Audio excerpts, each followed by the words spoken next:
Yeah, we're not in the business of taking moral victories. Definitely not. At a 2-3 start to the season, the Edmonton Oilers are in need of real victories at this point. 2-0 loss to the St. Louis Blues. Certainly not dominated, certainly not beat up. That was a real good team that plays a real specific style that rolled through town. And the Oilers couldn't find a way to break through. Couldn't find a way to make the break that they needed. Happy Sunday morning to you folks, and welcome to Got Your Back Short Shift Edition, brought to you by Mid-City Construction Management. Today on the show, we'll hear from some of the principals involved, including Jay Woodcroft and Leon Draisaitl on the heels of that 2-0 loss to the St. Louis Blues. We'll talk about a couple of the mistakes that we saw, and we'll take a quick look around the Pacific Division after that night for the Oilers. And a reminder to you that Got Your Back Short Shifts are brought to you by Mid-City Construction Management. They're a locally owned family company specializing in civil construction projects for over 40 years, from roadways to excavation, underground utilities, paving, and concrete. They've played a major role in the infrastructure of Edmonton and surrounding areas since 1980. By the way, they're hiring right now too. Looking for all levels of qualification: equipment operators, groundspeople, concrete workers, snow removal. Full and part-time positions are available, and there's lots of room for growth and advancement in this family company. For a full list of what they have available, go to mid-city.ca and click Apply Now. That's mid-city.ca and click Apply Now. All right, so I was at the game last night, and I was in the post-game press conferences last night. Listened to everything Jay Woodcroft had to say. Listen to everything the players had to say, and I mean, the sense you get, and if you look at the stats, it kind of backs this up. The Oilers didn't feel like they played a bad game. And I don't think that the Oilers played a bad game. But there's a certain way you have to be able to function and play against a team like St. Louis to create some breaks. And that's one of the things that the Oilers weren't able to do, was to create that break that you need. So how do you do that? Well, we'll get into that here in a couple of minutes. The goal that beat them was a penalty kill goal against. And Jay Woodcroft was asked about this after the game. He pointed out that really this year on the penalty kill, that's the first time that a team has been able to set up in the offensive zone and have a set play and beat them with a clean play like that. And he talked about a single mistake that was made, and that, one mistake ended up costing them, and it did. I went back, I took a look at the penalty kill goal against. First of all, it's a penalty by Leon Draisaitl in the offensive zone, which you don't love, but they're going to happen. And the mistake that he was talking about, I believe it's Ryan Nugent-Hopkins getting seamed. You can't allow passes through the middle of the ice on the penalty kill. If you do, it's going to create chaos for your goalie and your defenders. Everybody shifting into position. Ryan Nugent-Hopkins got seamed by Braden Shen on a pass through to Tarasenko, who feathers it over to Torrey Krug, and then we all saw that fantastic shot that he made. Some are wondering if Jack Campbell should have had that one. I watched it multiple times again this morning, and what I would say is he had three bodies in the vicinity being right in front of him.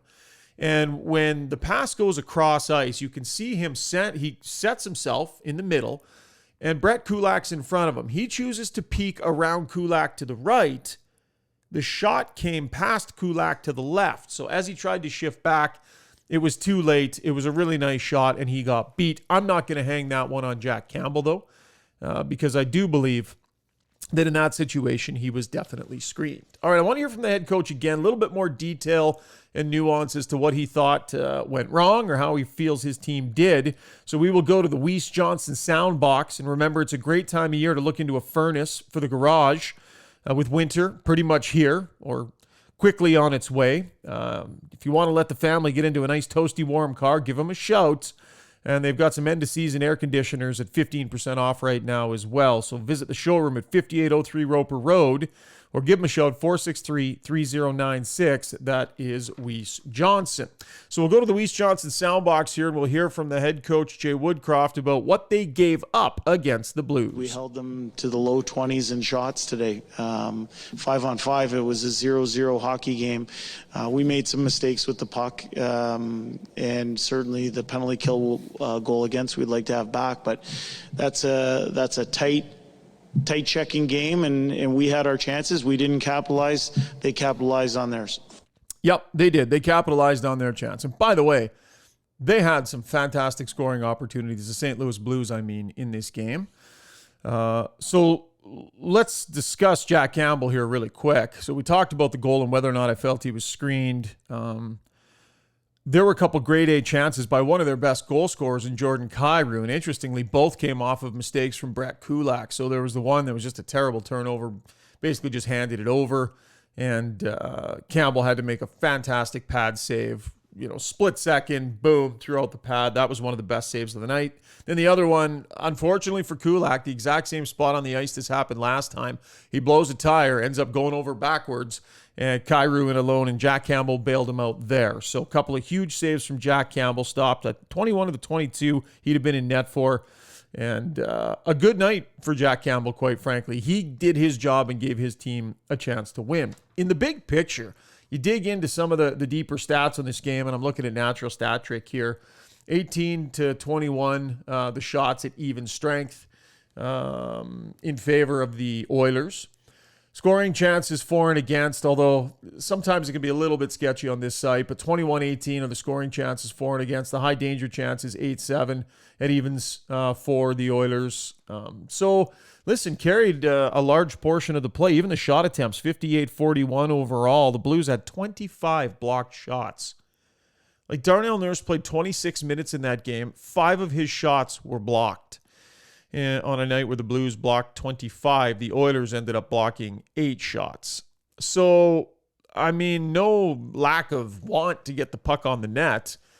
The Blues are one of those teams where they play really smart and they're always in good position, and their sticks are always in really good position. What I found watching the Oilers trying to generate off the rush, Leon Draisaitl, Connor McDavid, guys that like to carry it off the rush, they'd hit the blue line and they would look, and option A was always taken away. That feather pass, that obvious pass was never available because the Blues were so good with their sticks. Quite often option B was taken away as well. And so they were really trying to force some plays across ice that just kind of weren't there because the Blues were so efficient at taking away the best options off of the Oiler rushes. And I think there was a little bit of frustration for them in trying to generate off the rush because St. Louis did such a good job. Real nice blue line that the Blues have as well. Different than it was a few years ago, but some really good players back there, and some veteran guys that did a pretty good job against some high-octane Oiler forwards. So, listen, it was a night where the Oilers weren't able to generate what they wanted to, flat out. Here's Leon Draisaitl as we go back to the Weiss Johnson soundbox. Good team. That's a playoff team. They've won before. They know how to play a tight checking game. So did we, I thought, for the most part, but a little sloppy in some areas. So let's talk about where the Oilers sit. 5 games played. They start with this nice homestand, just 2 wins. 16 goals for, 17 goals against, but just 2 wins in their first 5 games. Not a good start for a team that has pretty significant expectations heading into this season. So they're going to have to try and pull themselves out of it. Now, the good sign is, they beat a real good Carolina Hurricanes team the other day, and they've played tight games for the most part. As Jay Woodcroft said, he feels they've basically been in all 1-goal games, empty net goal here or there. So they've been in these, but they're going to have to win more of them. They got the Pittsburgh Penguins coming up on Monday, and then they go back to back on the road, the Blues and the Chicago Blackhawks. So that run of 4 games gives you Carolina, St. Louis twice, and Pittsburgh. Like, they're right in the middle of a tough grind here where their record isn't where they want it to be, and they're rolling up against really strong teams every night right now. They beat Carolina, and they dropped that one. They're going to have an opportunity here against the Pittsburgh Penguins, who, by the way, are playing pretty good hockey right now. I'll check the standings real quick. The Penguins will roll in 4-0. 4-0-1, 9 points in their first 5 games. They've scored 26 goals this season, given up just 11. They got a plus 15 goal differential 5 games into the season here. So, and Sidney Crosby is playing lights out right now. Fountain O Youth he's been sipping from. So, real tough test coming up for the Oilers. We'll take a look around the Pacific Division, other happenings last night. So how about Vancouver? 0-4-2 to start the year, a 5-1 loss to the Sabres in their home opener. Fans are furious. Fans are booing. Fans are loud. It was no good. How about the Buffalo Sabres? How's that run through Western Canada? Man, they're off to a real nice start, are the Buffalo Sabres, currently sitting 4-1 after 5 games. Rasmus Dahlin is just on a tear here early on in the season. Alex Tuch is too, piling in the goals. Some real good things going on for the Buffalo Sabres, and they took it to the Vancouver Canucks last night. Vegas moves to 4-2. 3-2 loss to Colorado. If you haven't seen the highlights, go look at the Valeri Nichushkin goal. It was an absolute gem. Really nice goal from the big forward there. Vegas now 4-2. And then the Calgary Flames, what a game. Caught most of it last night against the Carolina Hurricanes. Flames go on to win it 3-2 in overtime. Rasmus Andersson, go look at his effort in overtime. Rushing the puck up the ice, made an unreal pass. Tyler Toffoli with a nice finish. So the Flames move to 4-1. They pick up an overtime win. And as you look at the Pacific Division standings, it's early so you don't panic. But if you're an Oilers fan, you're looking at this, they're sitting in 5th place right now. Now, in fairness, they've only played 5 games, and 3 of the teams ahead of them have played more games. Vegas has played 6, Seattle's played 6, and Los Angeles has already played 7 games. So the Oilers with their 5 are 2-3. They've got 4 points.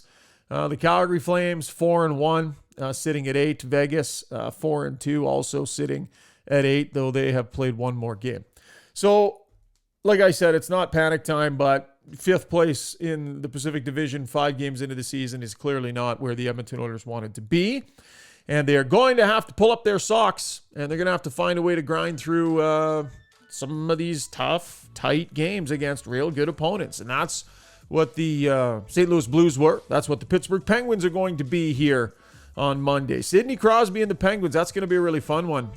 We're going to drop a full podcast the morning after that Pittsburgh game. So Struds and Terry Ryan and I will be back here in a couple of days. That'll wrap up today's short shift. Have yourselves a great Sunday, folks, whatever you have planned. What do you got? Feels to me like it's one of those days to change the winter tires. Got to do mother-in-law's car. Got to do the wife's car. A couple of kids' cars. Get the winter tires put on. Probably time to shut the deck down.